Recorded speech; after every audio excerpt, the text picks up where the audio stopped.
Ya, el día de hoy les voy a hablar sobre el funcionamiento del oído. Las funciones del oído es transmitir los sonidos al cerebro a través de sus distintas partes, como el oído externo, el oído medio y el oído intermedio. Su tarea principal es, por lo tanto, detectar, transmitir y convertir los sonidos en impulsos eléctricos. Otra función importante es el de mantener nuestro sentido del equilibrio. El sonido, antes de alcanzar el tímpano, es filtrado por el pabellón y el canal auditivo, lo que afecta a la señal de entrada. Es más, el sonido será reflejado por nuestros hombros y nuestra propia cabeza, afectando a la señal de entrada hasta alcanzar el tímpano. Todos estos fenómenos son clave en la localización de una señal. En la vibración, dependiendo de las frecuencias en las que se compongan, producirá diferentes respuestas sobre la membrana basilar dentro de la cóclea. Gracias a los procesos biológicos y fisiológicos que tienen lugar en la cóclea, el órgano periférico de la audición de los mamíferos, el sistema auditivo presenta un rendimiento sorprendente, tanto en su capacidad de analizar como en la de detectar sonidos de un amplio espectro de frecuencias. La cóclea es el órgano donde se reproduce la transducción de la vibración de la presión en impulsos nerviosos. Está formado por el enrollamiento en forma de caracol cónicos de tres tubos membranosos que dan lugar a tres cavidades. Esta va a ser la rampa vestibular, la rampa timpánica y la rampa media.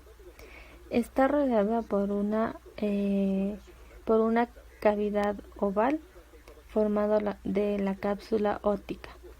También la rampa vestibular como la rampa timpánica están rellenas de perilinfa, el fluido de características similares.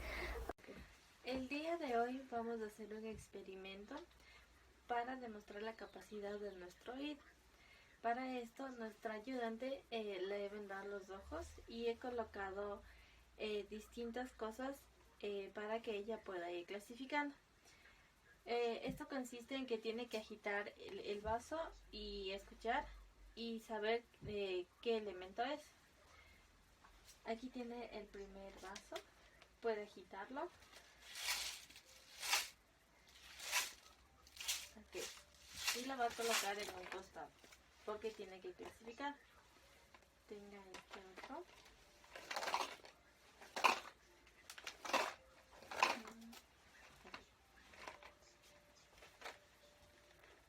Y tenga este.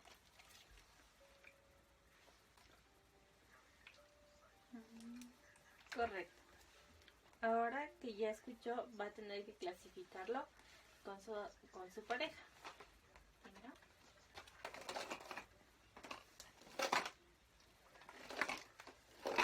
¿Puedes decirme qué es?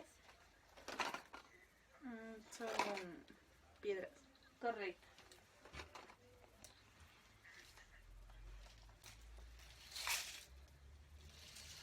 ¿Puedes decirme qué es?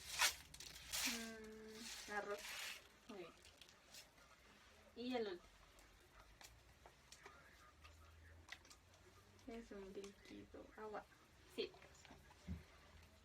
Y con esto damos por finalizado y podemos descubrir que nuestra ayudante tiene una capacidad auditiva sorprendente, ya que pudo clasificar correctamente los elementos. Muchas gracias por su colaboración. Rangos audibles normales. Existen tres características en el sistema receptor auditivo en los seres humanos.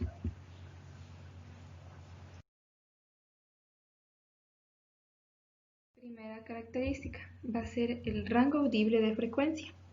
Para una persona joven y sin ninguna patología, el rango de frecuencia va a ser de 16 Hz hasta 20.000 Hz. Si un sonido tiene una frecuencia menor a 16 Hz, se va a denominar infrasonido, mientras que si un sonido tiene una frecuencia mayor a 20.000 Hz, este se denominará ultrasonido.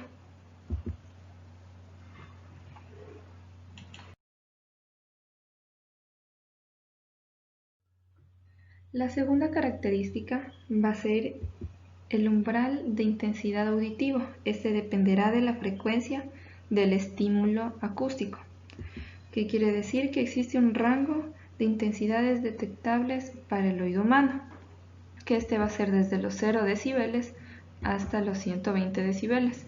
Si un sonido tiene una intensidad menor a 0 decibeles, este no va a ser audible para el oído humano, mientras que si un sonido es mayor a 120 decibeles, este va a causar dolor y puede dañar el oído humano.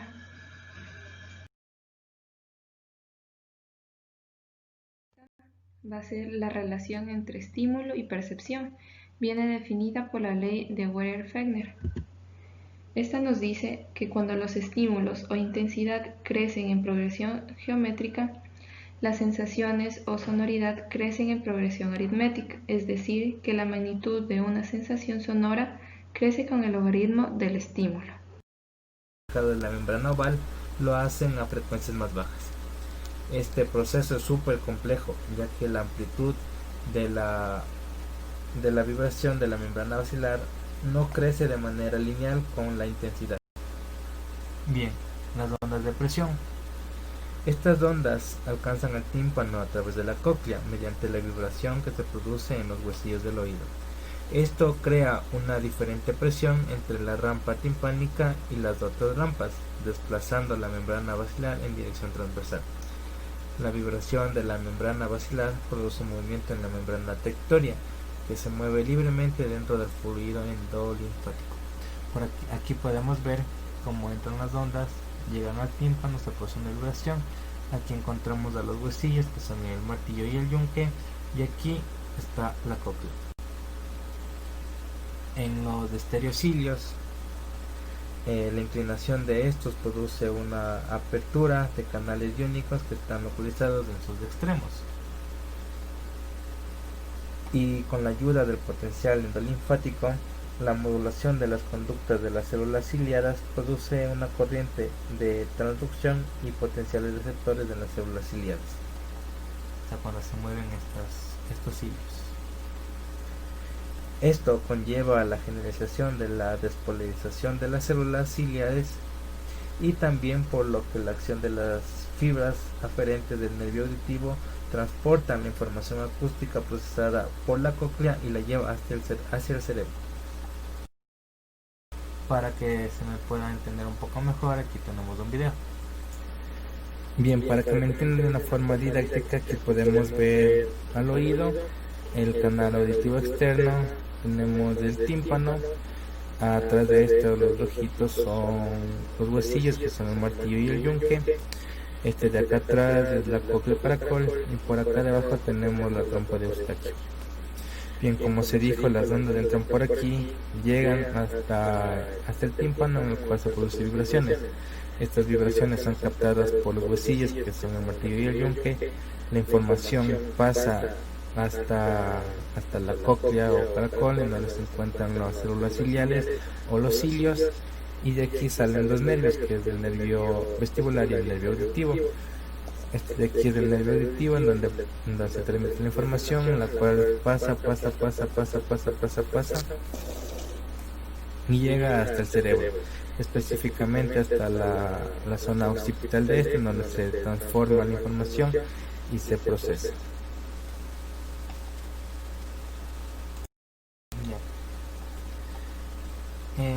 ¿Qué pasa en la membrana basal? La información que recibe el cerebro a través del nervio auditivo es caracterizada por el movimiento de la membrana basilar, y esta vibra de manera diferente dependiendo de la frecuencia y de la intensidad de la señal. Los puntos de la membrana basilar más cercanos a la membrana oval vibran con frecuencias mucho más altas, mientras que los puntos más cercanos al ápex, alejados de la membrana oval, lo hacen a frecuencias más bajas. Este proceso es súper complejo, ya que la amplitud de la vibración de la membrana basilar no crece de manera lineal con la intensidad. ¿En qué consiste una audiometría? La audiometría consiste en medir el umbral auditivo de una persona para diferentes frecuencias de estimulación acústica. La persona se va a sentar en una cámara insonorizada, como podemos ver aquí al señor, y se le colocan unos auriculares como estos, en los cuales se van a transmitir diferentes frecuencias y tonos a diferentes intensidades. Para cada frecuencia de estimulación se va a incrementar la intensidad del estímulo hasta que el paciente sea capaz de oírlo y realice una señal.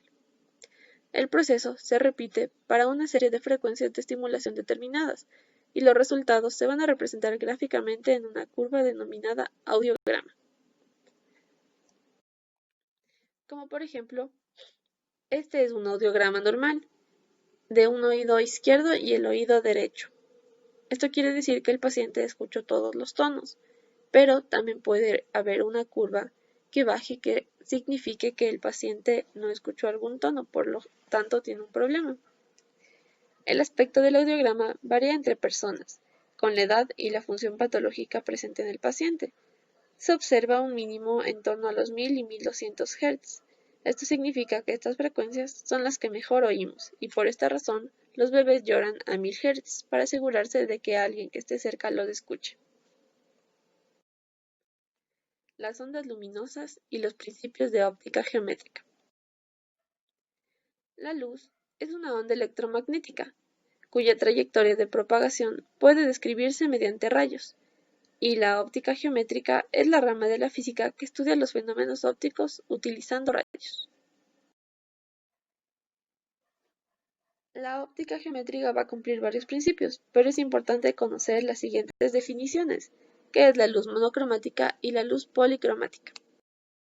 La luz monocromática es aquella que posee una longitud de onda equivalente a un tono puro en acústica. Es prácticamente imposible de conseguir luz monocromática, por lo tanto es aquella cuyo ancho de banda es pequeño, es decir, posee componentes cuya longitud de onda es muy próxima. Por esta razón va a ser de un solo tono, por ejemplo, como vemos en el gráfico, solo el tono amarillo. Por otro lado, la luz policromática es la que posee un gran ancho de banda y puede descomponerse en ondas luminosas de diferentes longitudes. Por ejemplo, la luz blanca es una luz policromática que se constituye por ondas de luz de diferentes colores o frecuencias, y cuando la luz blanca atraviesa un prisma o una gota de agua, va a producir una difracción, y cada frecuencia va a viajar por el interior del prisma o el agua a diferentes velocidades, y de acuerdo con la ley de Snell, cada color es difractado con ángulos diferentes. Es por eso que podemos ver el arco iris.